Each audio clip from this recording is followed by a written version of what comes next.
Hello everyone, in this video today I want to share what has been probably one of the purest moments on safari for me this year. It's a video clip of guests enjoying a moment where a herd of elephants walk straight past all the wildlife vehicles in the Masai Mara.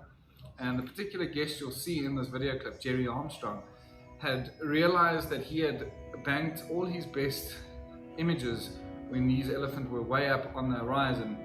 And as they moved closer and closer and closer, with him shooting with quite a large lens, he decided he's rather going to put his gear down and enjoy the moment for what it is and just take it in.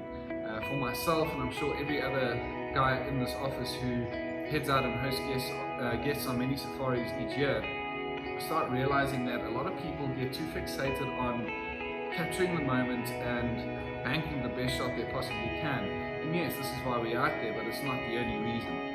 And it's quite sad to think that people lose out on so much of the whole experience because they're too stuck behind their camera trying to capture these moments. I'm a firm believer when it comes to safari, if you can leave having banked many more special moments and great memories than great images, I think you're on the right path, because those moments that you experience and witness out there in the field are the ones that are going to stick with you for much longer.